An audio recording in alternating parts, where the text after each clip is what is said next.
Hello, and welcome to NACTV Reads the News. My name is Gwen Jacobsen, and I'm one of many volunteers that help create programming for our station. NACTV can be seen on MTS Channel 30 or 1030, Westman Cable Channel 117, Bell Satellite Channel 592, or online at nactv.tv. These programs are made possible by our volunteers, staff, advertisers, as well as donations made by you, the viewers. If you are enjoying our NACTV experience, please consider supporting us by either donation or volunteering.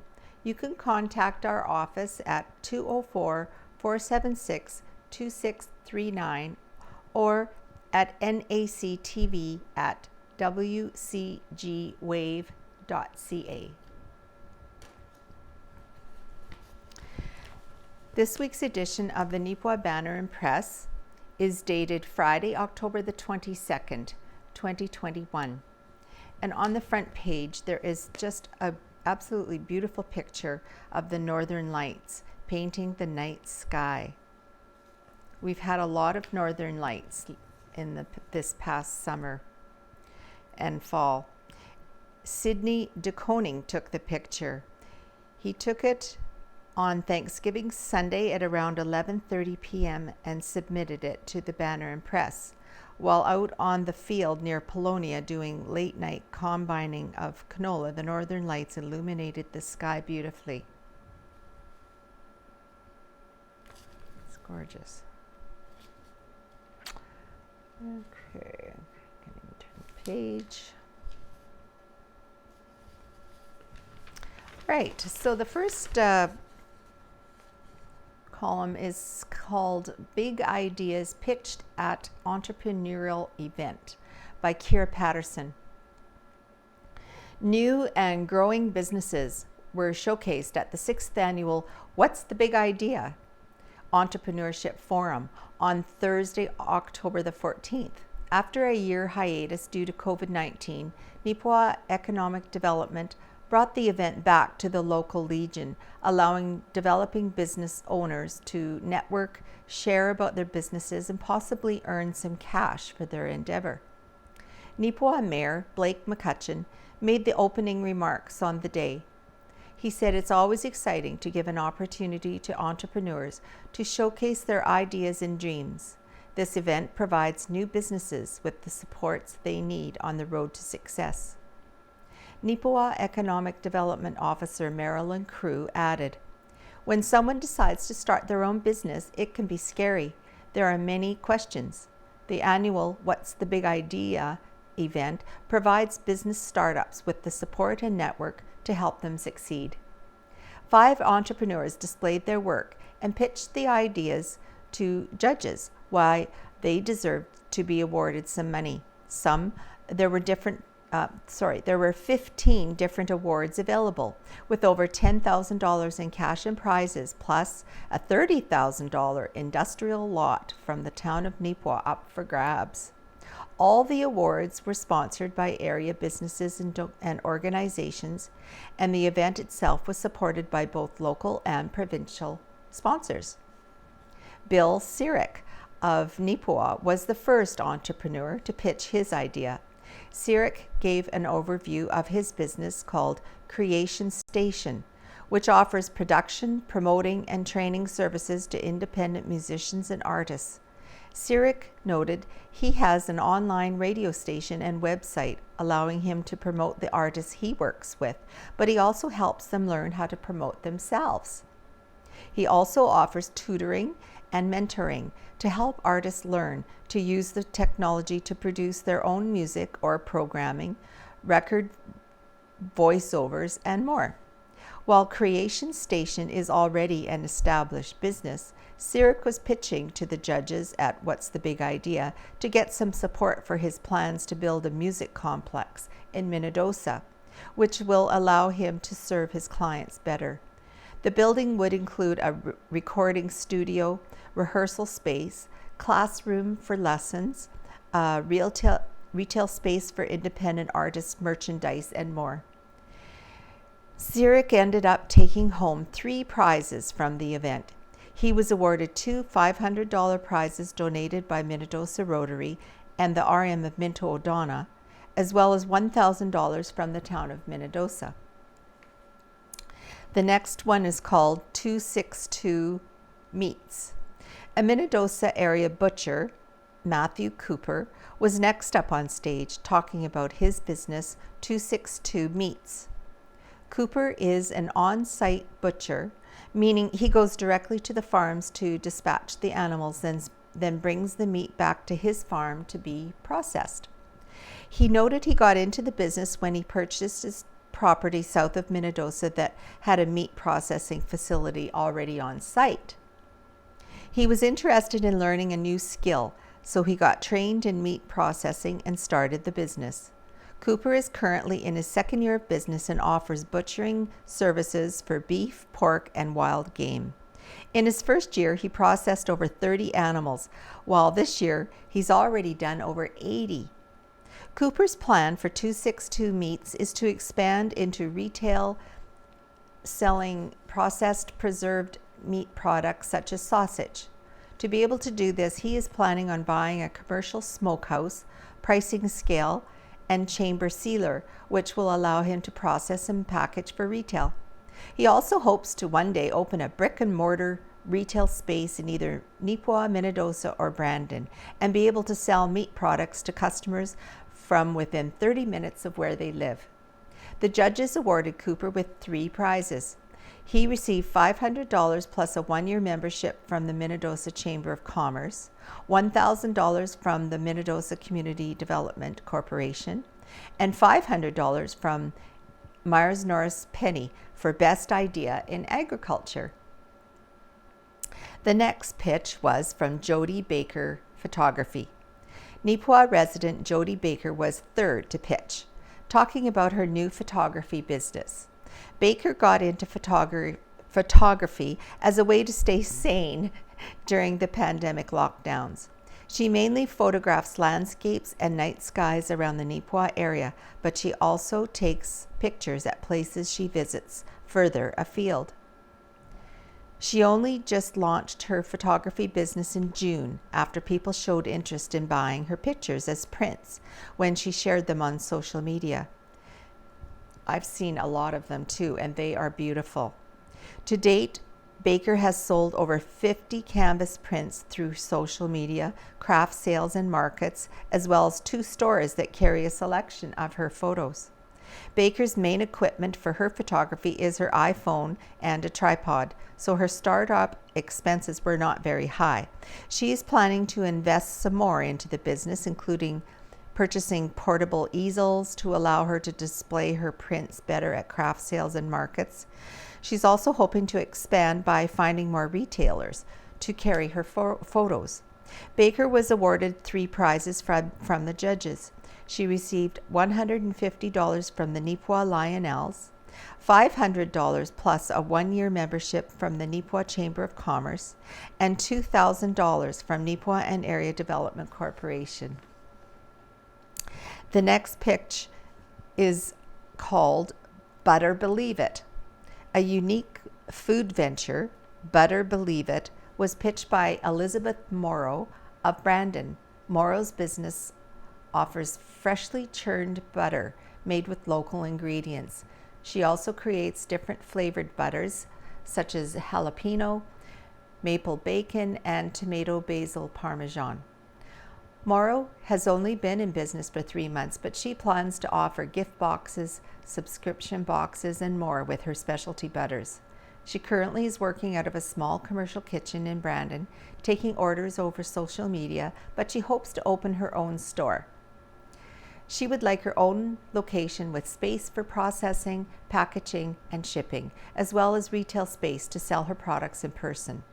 Butter Believe It was awarded Best Business Idea of the Day, with the prize of $500 from Stride Credit Union. The last pitch is called Megan Peters Studio. The last pitch of the day was an artistic one. Megan Peters, an artist and educator who moved to Neepawa area about a year ago, is planning to open an art studio in the community. Peters purchased a home at Lake Irwin, just a few minutes southeast of Neepawa, and is transforming the space above her garage into a space where she can hold art workshops, classes, day camps, and more. She has over 10 years of experience in teaching art. Peters is in the final stages of the studio's renovations, with just plumbing and closing off the garage ceiling to properly separate the space. She plans to have regular classes on evenings and weekends during the school year, with more availability during the summer. She will offer programs for all ages, from kids to teens to adults. Peters took home 2 prizes from the event. She won Best Pitch of the Day, sponsored by Community Futures Westman, worth $1,000. She was also awarded a $1,000 marketing package from Promo Time, Provo Signs, and the Neepawa Banner and Press. A total of $9,150 in cash and prizes was given out on the day. Some of the awards were not won, as the businesses pitched did not meet the criteria to be eligible for them. Since the very first What's the Big Idea in 2015, over $57,000 has been given out to nearly 40 different Westman businesses to help support economic growth in the area. And we have a picture here that shows the people that we just talked about, the entrepreneurs at the 2021 What's the Big Idea. This is Bill Sirik with his Creation Station idea, Matthew Cooper with 262 Meats, Elizabeth Morrow, Butter Believe It, Megan Peters Art Studio, and Jody Baker Photography. Great ideas. Okay, the travel and entertainment section. This article is entitled Local Organizations Collaborate on Cultural Event. And here we have a picture of Neepawa Rotary Club President Wayne Jacobsen presenting a check to Yvonne Sisley, Director of Arts Forward, to help cover the expenses from the National Day for Truth and Reconciliation presentations at NACI on September the 29th. Arts Forward organized the drumming and dancing demonstration. However, the event would not have been successful without the generous sponsorship of Neepawa Gladstone Co-op, the Neepawa Salvation Army, and the Rotary Club of Neepawa. Next, we have an article by Kira Patterson, Medical Clinic Lottery nearing draw date.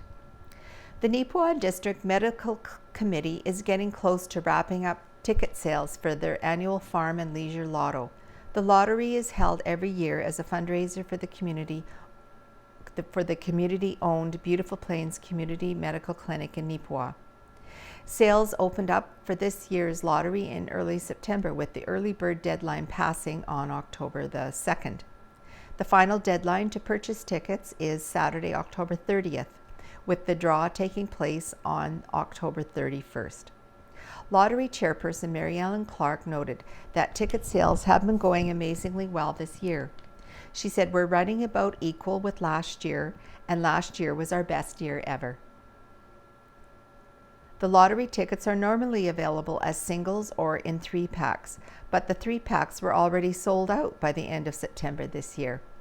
The 50-50 pot, tickets for which are available to purchase as an add-on to the main lottery tickets, has surpassed $90,000 as of October 18th, with the winner taking half of the total. The money raised in past lottery sales has been used for different projects for the medical clinic, including expansion to the building and installing a new parking lot. This year, Clark noted that the money will mainly be used for ongoing maintenance of the building, but there will also be some renovations to the clinic's south entrance soon that the funds raised will help pay for. The early bird draw has already taken place, with Renee DeBrock of St. Lazare, Manitoba, as the winner. The early bird prize is a choice between $10,000 cash or a John Deere Gator, valued at over $11,000. Clark stated that as of October 18th, Denbrock hadn't yet decided whether to take the cash or the gator. Clark noted that they've only had one early bird winner take the prize item over the cash before, so it would be very exciting to give away the gator. Clark stated that the committee is very grateful for the continued support of so many people who purchase tickets every year. She added that there are lots of buyers who are from all over Manitoba, not just within the Neepawa area, but she especially encourages area residents who use the medical clinic to consider purchasing a ticket to support their local clinic.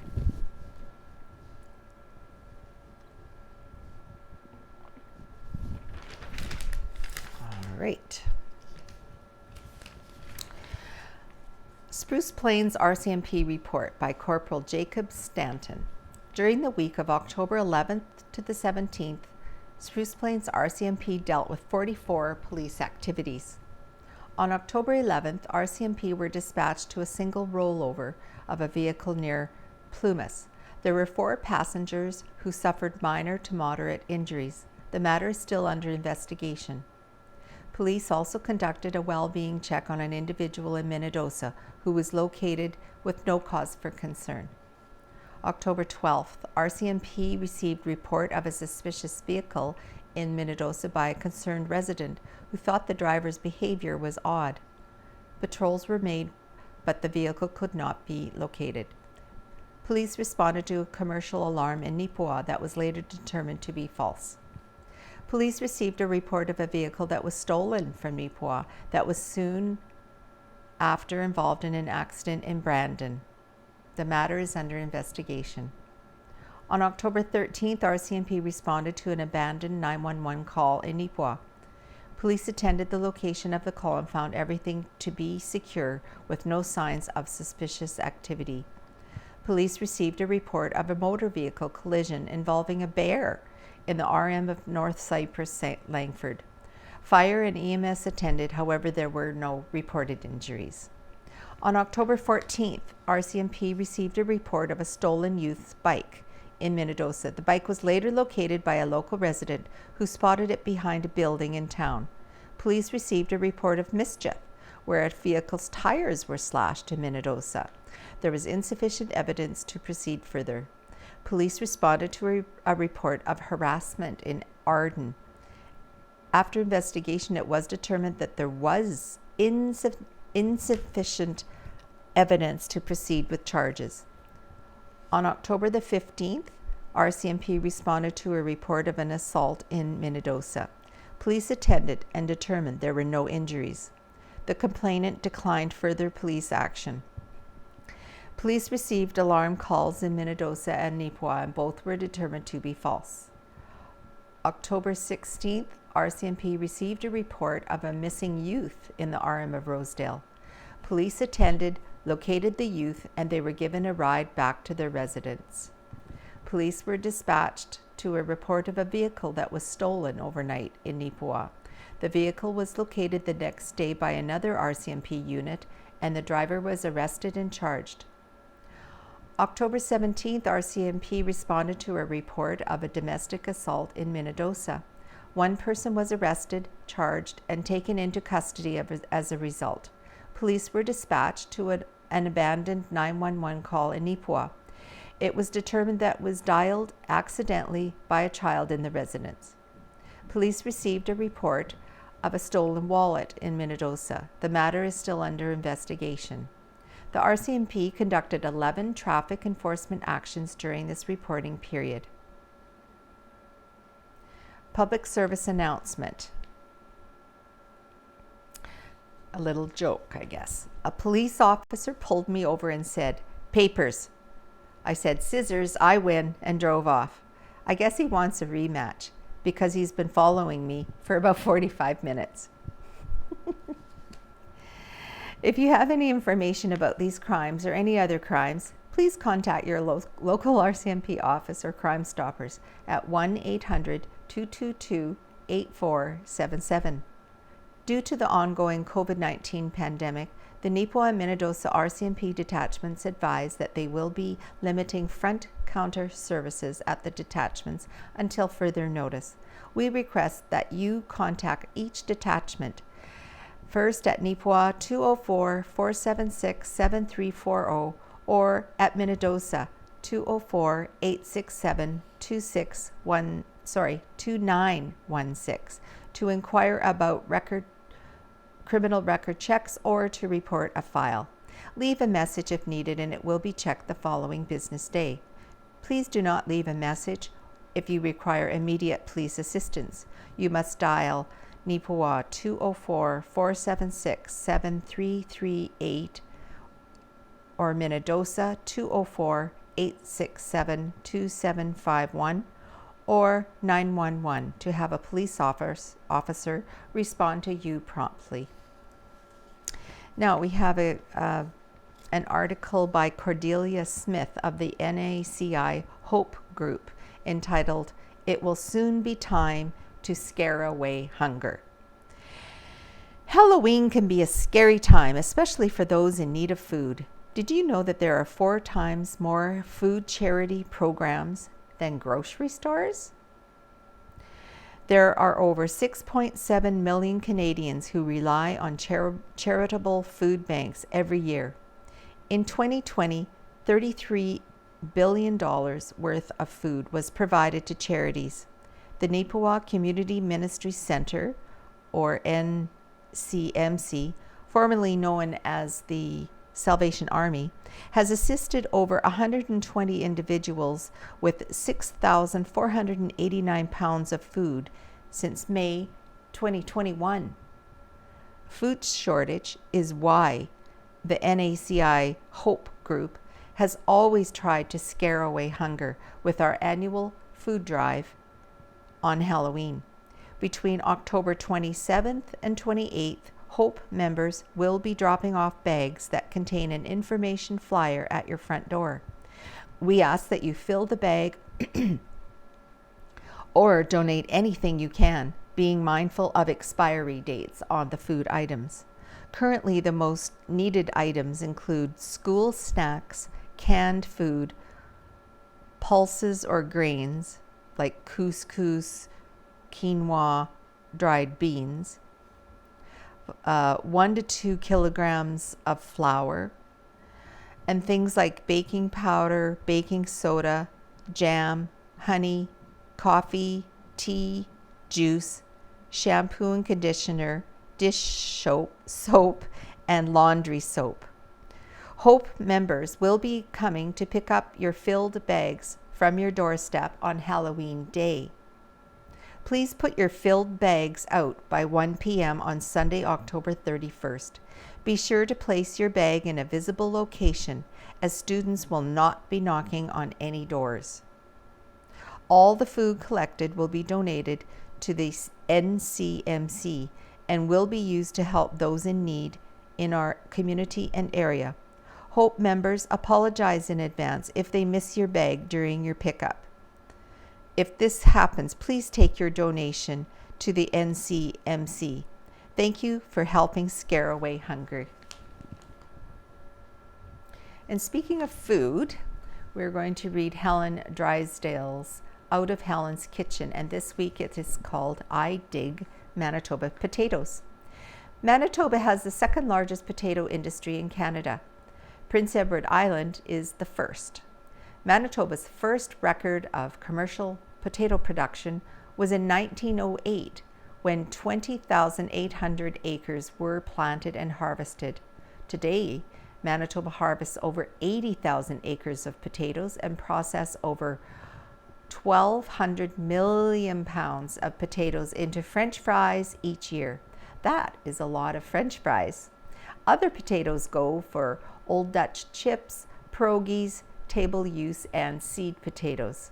Potatoes are versatile, inexpensive, a good source of fiber, have more potassium than a banana, and have half your daily value of vitamin C. One medium-sized, plain, skin-on potato contains just 110 calories per serving. If possible, Do not remove the skin of the potatoes, as most of the nutrients are located there. Peeling potatoes can significantly reduce their nutritional content. Potatoes fall into 3 basic categories: starchy, waxy, and all-purpose. Starchy potatoes, like the russet and Idaho, are great for baking, frying, and mashing. Because of their starch, they don't hold together very well when cooked, and they'll disintegrate in soups and stews. Waxy potatoes, like most red-skinned, new and fingerlings, have a thin skin and waxy texture, so they hold their shape while cooking. They work well in dishes like soups, stews, potato salad, and scallop potatoes. Most white potatoes and Yukon Golds are considered all-purpose. They are versatile and can be used in almost any dish. I enjoy my Manitoba potatoes in this tasty, easy-to-prepare soup, along with this crusty Italian bread. And she has a potato cheddar soup and an Italian garlic toast recipe that follows. Now we're talking about what is a community foundation, submitted by the Neepawa Banner and Press. Many cities, towns, and rural municipalities of Manitoba have the privilege of being in an area served by a community foundation. In 1993, the Thomas Sill Foundation sought out interested communities in Manitoba and started an initiative that helped to form many community foundations in Manitoba. There currently are 56 community foundations in the province. Community foundations are registered charities built through contributions from community members and others. Your gifts to a community foundation help improve lives, strengthen families, and build stronger communities. While there are many ways of supporting local organizations, donations to community foundations are unique because the initial donation is never spent.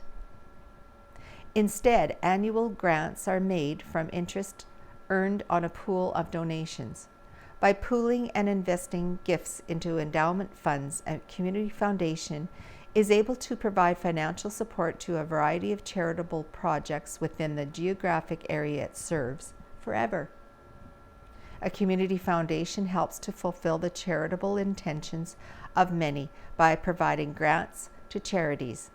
In addition to the community fund, which distributes annual grants based on applications from the community at large, donors can also create or donate to funds with a specific area of interest. An endowment fund may be made up of one or many monetary gifts from a single donor or a group. The endowment fund may bear the name of the person or people who establish it, or any name they choose. The money in each endowment fund is invested by the community foundation, and the amount generated annually for grants is allocated according to the donor's wishes. For example, providing a scholarship, operating support to a local museum, and providing funds to purchase equipment at your local health center, local projects at the discretion of the Community Foundation Board, and much more.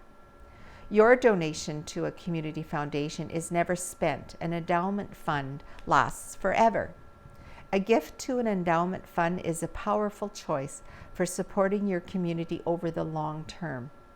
If you make a one-time $100 gift to a charitable organization, it will be spent on immediate needs.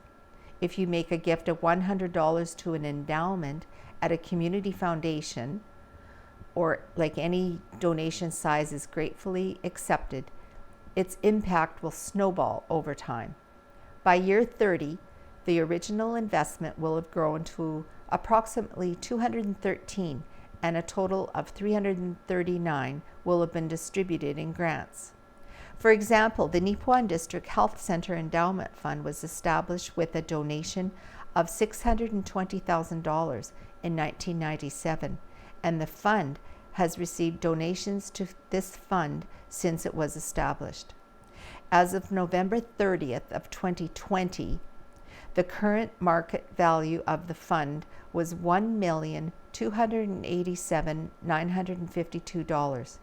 and the fund has distributed $846,712 to the health center in grants.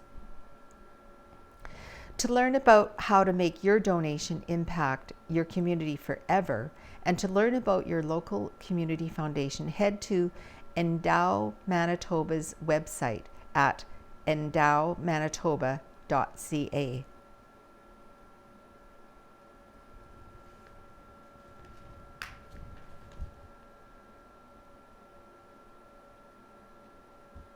There's just a foundation spotlight here, Big Grass Community Foundation.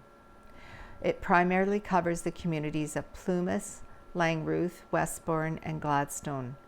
It has served the community for 17 years, and the approximate total distributed so far is $208,000. The Carberry and Area Community Foundation primarily covers the communities of Carberry, municipality of North Cyprus, Langford, and it has been serving the community for 25 years, with the approximate total distributed so far at $1.2 million.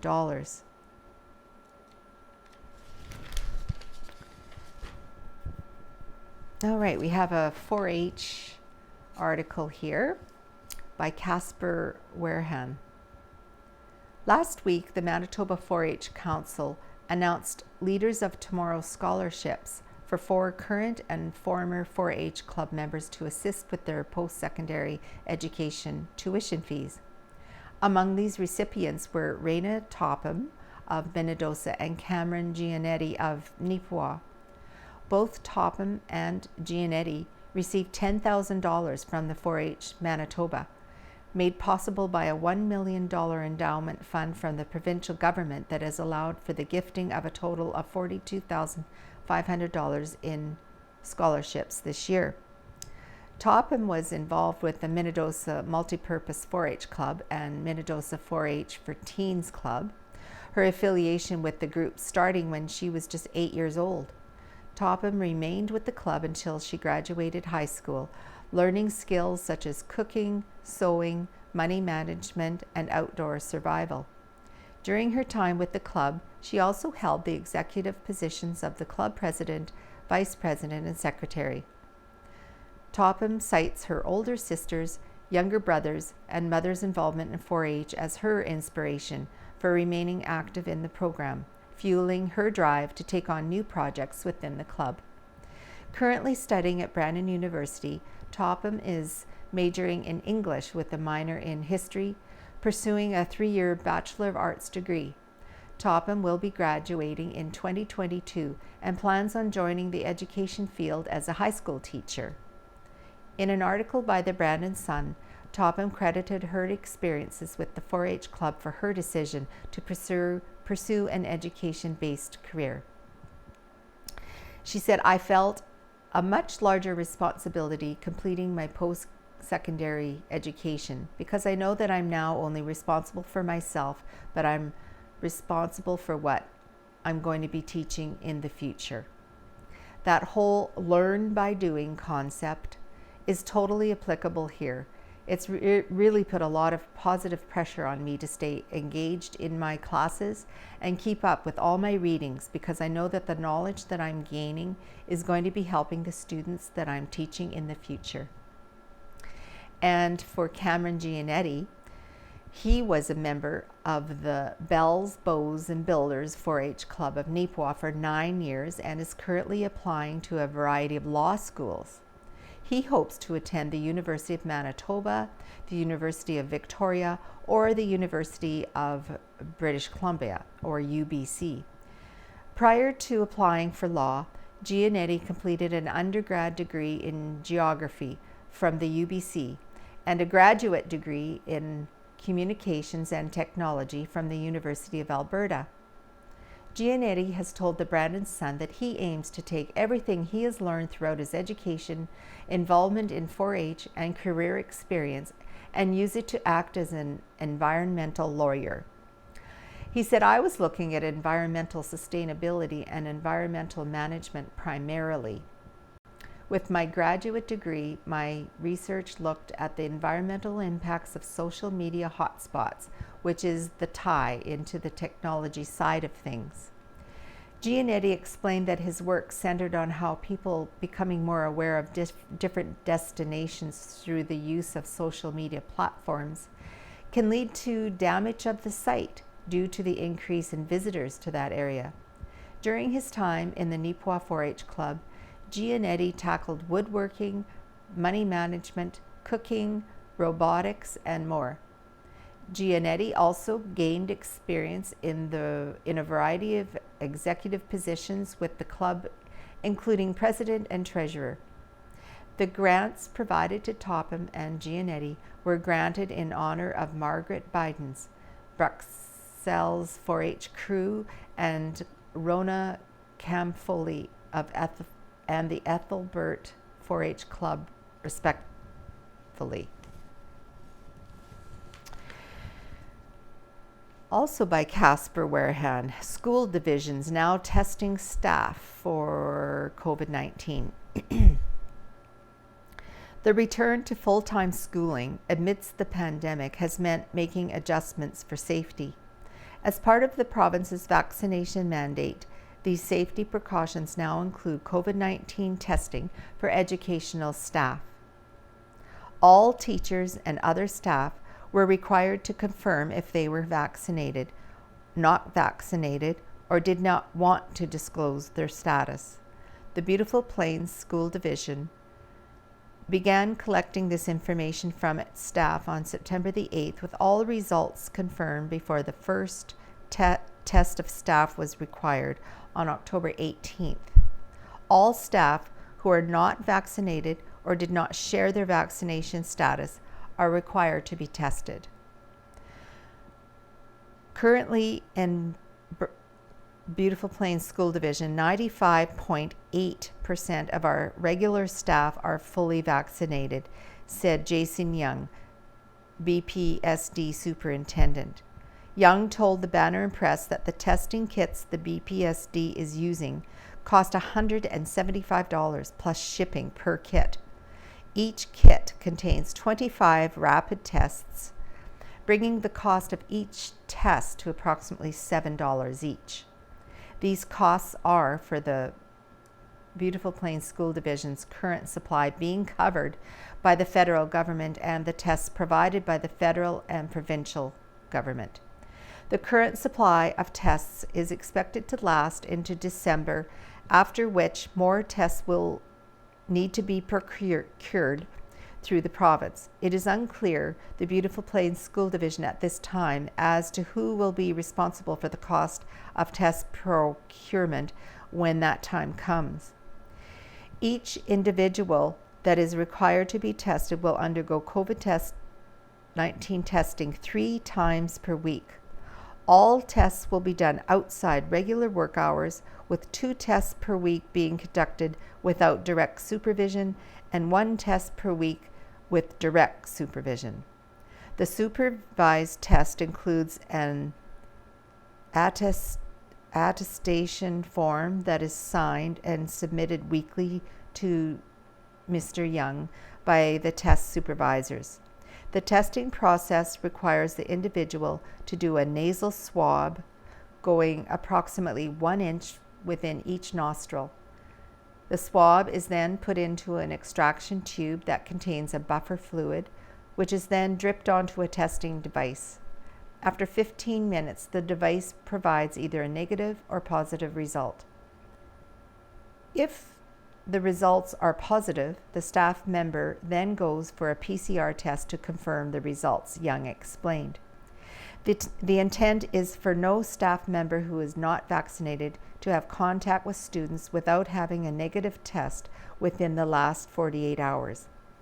Young added, if a person tests positive with a rapid test, the staff member is immediately sent home once it is deemed safe, without any contact with staff and students.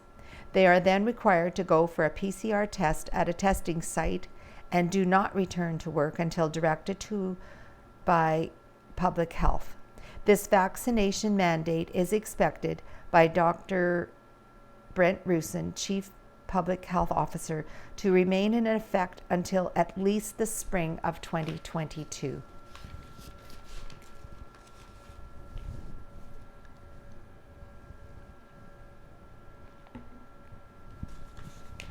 Now we have an article entitled "Neepawa Still Stands with Noof" by Owen Devereaux.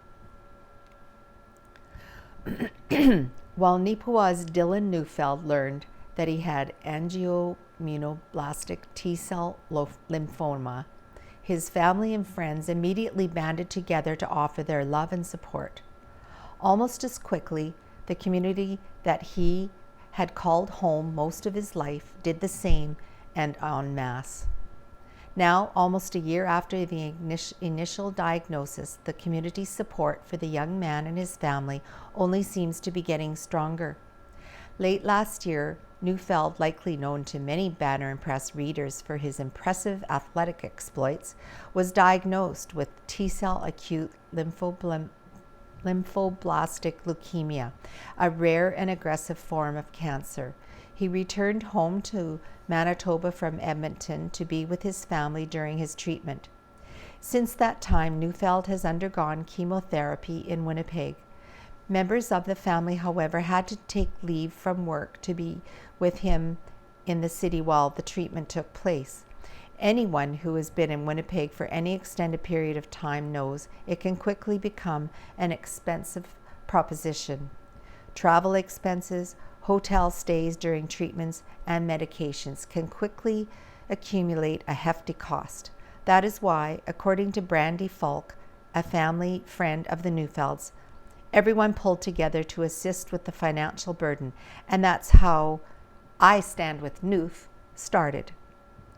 As with many fundraising efforts, the initial surge of support was extremely strong.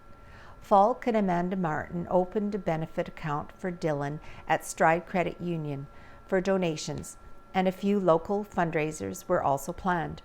The response was tremendous.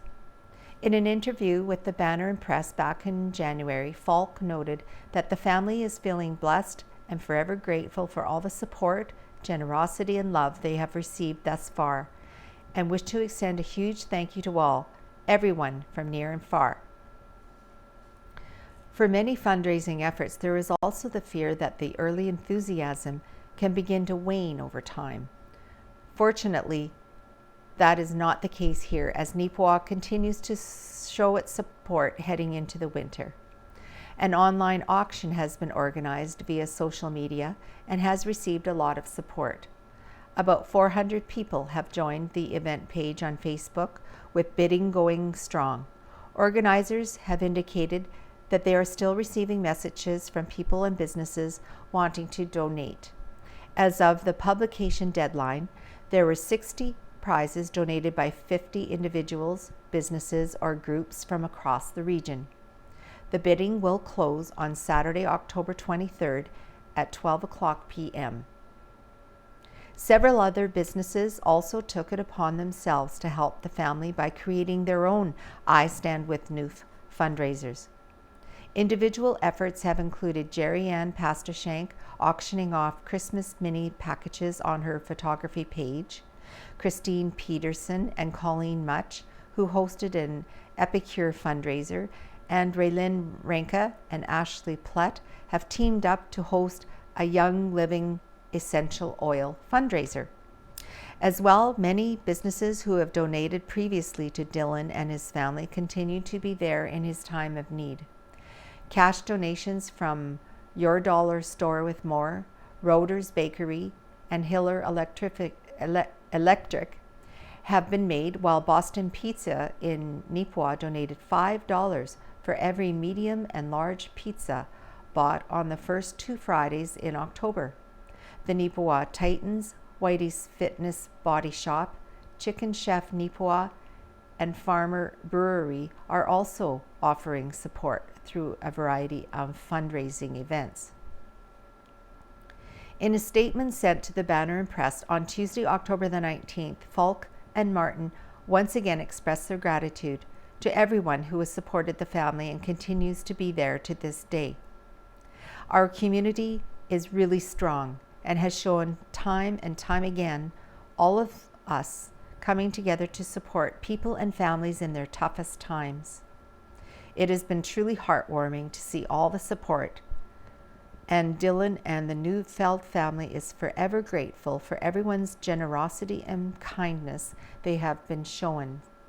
Our two goals were to help ease the financial stress in any way the family needs, so Dylan and his family can focus more on spending time with each other, focusing on what each day brings and not be overwhelmed by financial stress, and secondly, to let them know that they are not alone in this fight, that a whole community of people across many provinces actually are rallying with them every step of the way.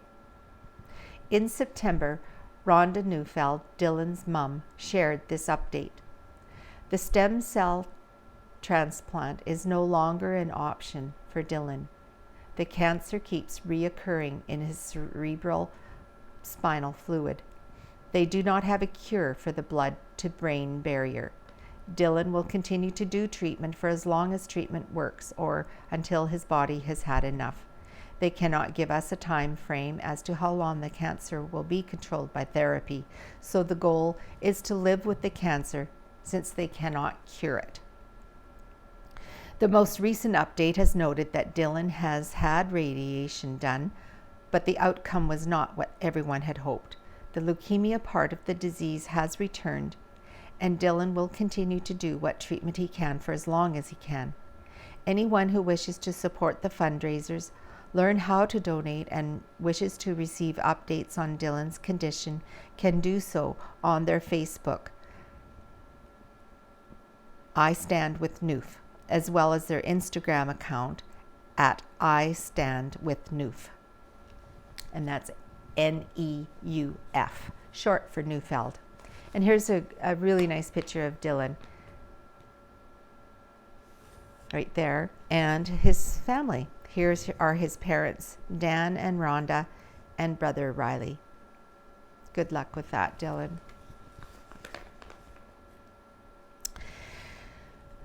Now we have news from the sports page. NACI Soccer Club wraps up season on a high note.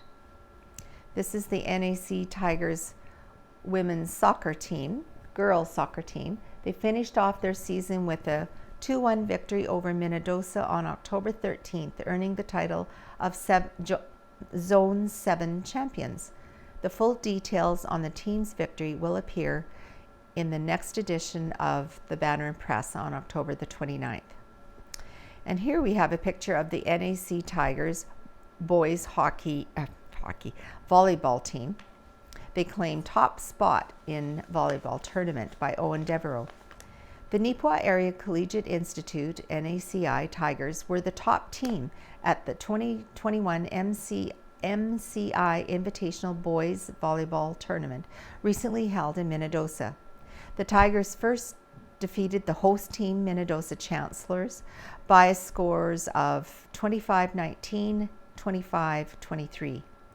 NACI then followed that up with an intense win over the Rivers Rams in the final. The scores were 26-24 and 25-22.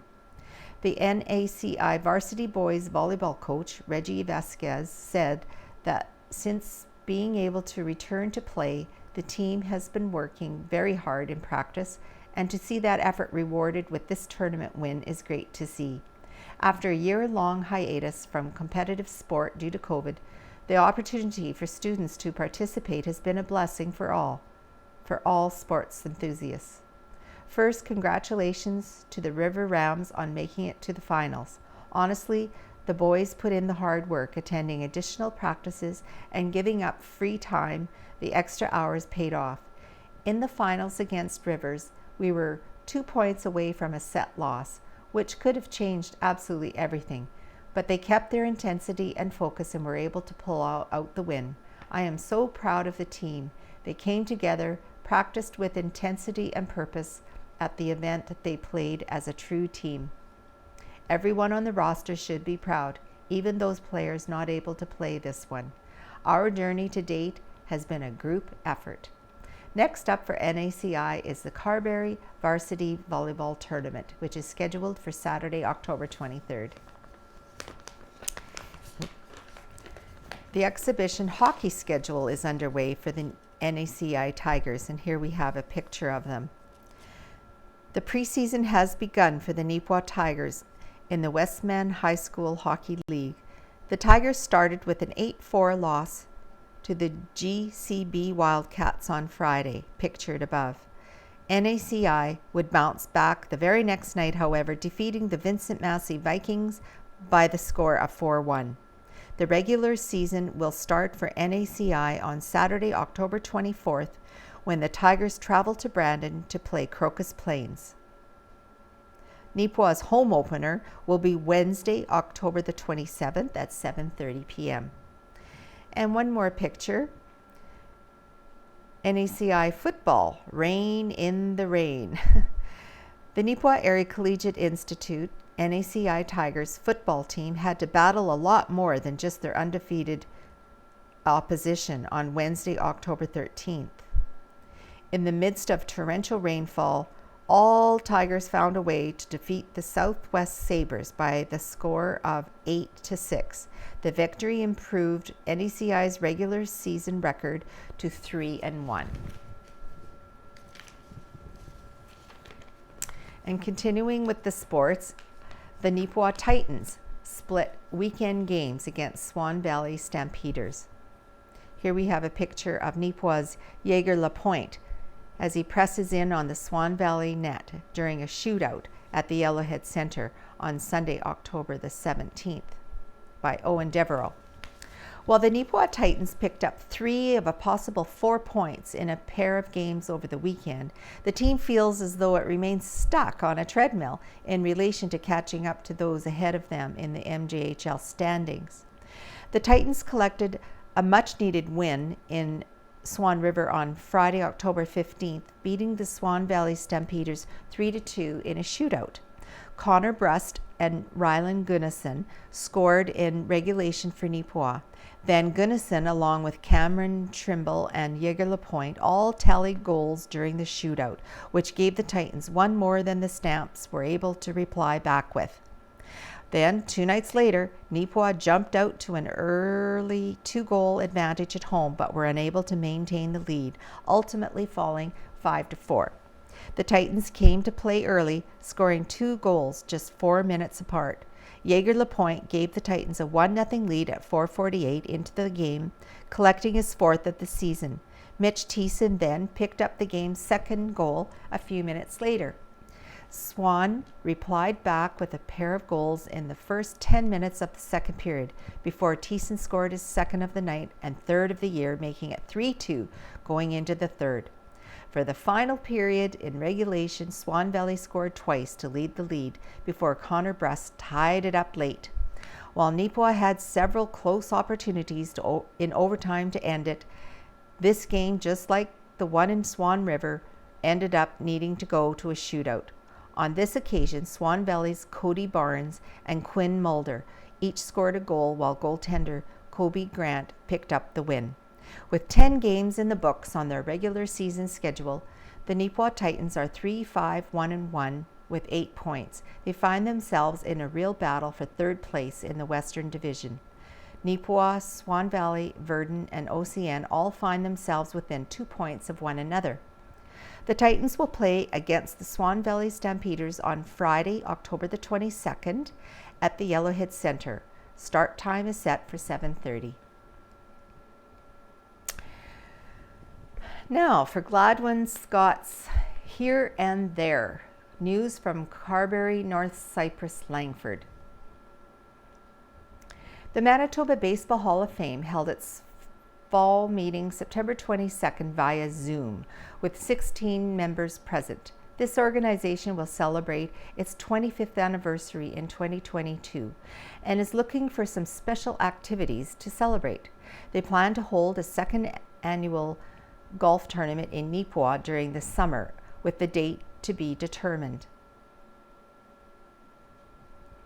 Selected for induction in June of 2023 In the class of 2021 are 8 individuals: Corey Billany of Boissevain, Jeff Bouchard of St. Boniface, Junior Brake of Boissevain, Keith Carrier of St. Laurent Elmwood, Patty Hacko of Holland, Lori Langrel of Warren Balmoral, Todd Smith of Hamiota, who is deceased, and Thomas Smith of Steinbach, who is deceased, plus 4 teams: Hamiota Royals Juveniles, who were the 1966 Western Canada champions, Manadosa Mavericks 2006 to 15, who were 10 consecutive Santa Clara League championships,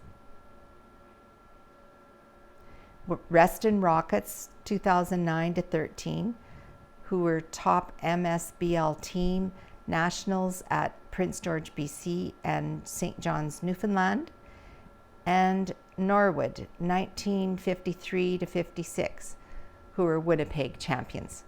Banquets have not been held for 2 years, but the class of 2020 will be honored June the 4th of 2022. Many organizations have had to postpone banquets during the last 2 years. Rick Brownlee, Manitoba Sports Hall of Fame Executive Director, explains that they plan to host 2 banquets, November 4th and April 21st, to induct 1/2 of their class of 2021 each time at the Victoria Inn, Winnipeg, with a limit of 300 people at each event. The Manitoba Volleyball Hall of Fame plans to host a banquet Saturday, November 27th in Brandon, with a strong Westman representation. Further details will be available soon. After a 2-year absence, the Carberry United Church will host a chicken takeout supper Saturday, November the 12th. Tickets are $15 and meals must be pre-ordered by November the 5th by calling or texting Hazel at 841-2419, calling Brenda at 834-2913, or messaging the Carberry United Church via Facebook. The Carberry Food Cupboard is open every Wednesday from 9 a.m. to 11 a.m., but will also open 6 p.m. to 7:30 p.m. on the last Thursday of each month starting October the 28th. The United Church Funds for Fire outreach campaign concluded October the 3rd. Reverend Emma Simone was on study leave in Winnipeg October 12th to 17th. The Girl Guides organization started up October 6th at the United Church Hall with 25 girls registered in Sparks, Brownies, and Guides. They meet every second Wednesday and registrations are still available. Jackie Burton and Carla Robertson lead the younger girls, while Sarah Graham and Leah Bryant are in charge of the guides. Their famous Girl Guides cookie campaign started at the CPR Park October 13th, and some may still be available. Carson Bjornson, age 16 of Carberry, the Brandon Wheat Kings backup goalie, made 39 stops and was named first game star October the 11th as the Wheaties doubled the host Regina Pats 4-2. Belated wedding congratulations to former Carberry residents Leroy, who is 93, and Leota, who is 89 years old. Leroy and Leona Fisher. They celebrated their 69th wedding anniversary on October 4th. They now reside in Yellowhead Manor in Neepawa. Carberry Plainsmen are busy organizing for the new season for the East Division of the Tiger Hills Senior Hockey League after a 3-year absence. Minnedosa, Neepawa, Gladstone, McGregor, Pilot Mound, Cartwright, and Wawanesa are other members of the division. Their first game and home opener is slated for October the 29th against Wawanesa. Then they travel to Neepawa on October the 30th. The RM of Oakview has helped publicize the Cardale Community Sports heritage with a beautiful sign near the Ball Diamond commemorating the Manitoba Baseball Hall of Fame induction of Graham Shaw of 2000 and Bruce Stevens of 2019. Their Cardale Cougars Bantam Midgets Bisons of 1971 to 75 excelled at the provincial and Western Canada tournaments in Westlock and Barhead, Alberta, will be inducted with the class of 2020 on June 4th, 2022 at Morden. The Robin's Nest corner of Highway 1 and 5 has suffered greatly due to COVID-19, like many small businesses, but are making several renovations.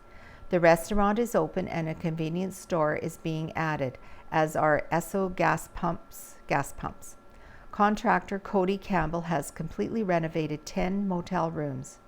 Smart Electric is also involved in the changes. In volleyball, Erickson Eagles visited the Cougar Dome for a set of Zone 7 games on October the 7th. The Cougar girls won 3-1, with the Eagles taking a 26-24 set, while the Carberry boys took 3 consecutive sets. Carberry grade 8 students are conducting a Scare Away Hunger campaign Thursday, October the 28th for the Community Food Bank. If you are able to contribute and will be away, please leave items on your step. The new arena lobby seats and windows are a huge improvement. Carberry Figure Skating Club, with 34 skaters, the largest number in many years, opened the season October the 12th. Instructors are Teddy Garvey and Jensen Barron. Several Carberry runners participated in the Zone 7 cross-country event at the Langford Trails October the 6th. Braden Bobier and Richard Laporte finished 2nd and 3rd overall. Junior varsity runners were Nathan Dick, Dylan Hood, Jackson Mueller, and Jack Ramsey. Senior varsity runners included Kylan Aiken, Trey Dixon, Talon Graham, Tyler Hood, Johnny Myers, Carson Nakanekny, and Jaron Waldner. Hockey coach Corey Forbes would be impressed. Hannah Polasek and Natasha Bauche ran in the junior varsity girls class. And lastly, the American land border will be open in early November for non-essential traffic if fully vaccinated.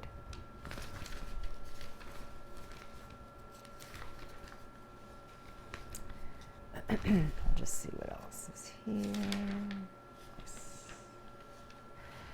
And here we have the Neepawa Titans clean up the community.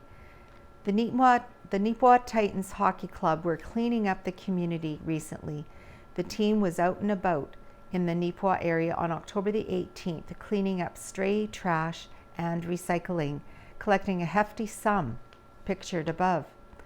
Recycle Manitoba sponsored the endeavor and our team partners with the Titans. Positive financial numbers for the Yellowhead Centre by Owen Devereaux. Despite dealing with an extended closure due to COVID-19 restrictions, the year-end numbers for the Yellowhead Centre in Neepawa are actually looking pretty positive. On Monday, October 18th, the Yellowhead Volunteer Board held its annual general meeting, or AGM. The gathering was the public's opportunity to review the volunteer-run facility's financial statements. Total income for the Yellowhead Centre last year, including the operational revenue, donations, and the farming fundraiser project, totaled $386,947. The expenses, meanwhile, totaled $377,990, which means the Yellowhead closed out the year with a profit of $8,957. Yellowhead Board President Brian McCannell said the board is pleased to see the results are positive for this past year, considering the many challenges they have faced. He said, "It's a surprise, but a pleasant one, considering the circumstances with COVID and the public health shutdowns. We also had some employee turnover, which was also a challenge that we had to work through. But we're excited about the year to come with hockey and figure skating back, and as well gymnastics in the Yellowhead Hall. It's good to see kids enjoying the facility again, said McCannell. This year, McCannell is stepping down as board president after serving a 3-year term in the position. He said he is happy to have been a part of the progress the facility has been able to make in that time. As for who will step up next to fill the role, the position of president is currently vacant, as no individual put their name forward during the AGM. As well, Heather Toderick, who most recently served as secretary for the board, will not be back for another term. The board for 2021-22 will consist of President is vacant, Secretary Jackie Pollock, Minor Hockey Rep Jerry Chudley, Figure Skating Rep Jason Nadeau, No Stars Rep Brian McCannell, Titans Rep Ken Pearson, Town of Neepawa Rep Darren Pudlow, Farmers Rep Rodney White, Tigers Rep Troy Brister, Members at Large Ed Knighty and Ray Drayson. And lastly, we have a huge picture of a local band called Lunch Money. The local band, known as Lunch Money, performed at Neepawa's Roxy Theatre on October the 15th. The proceeds raised from the concert were to benefit the theatre. Pictured above is the band, Lunch Money, comprised of Dave Zeke on the drums, Ron Nordstrom, Huey McLaughlin, and Greg Fleck on all three on guitars as they prepare to play their next song.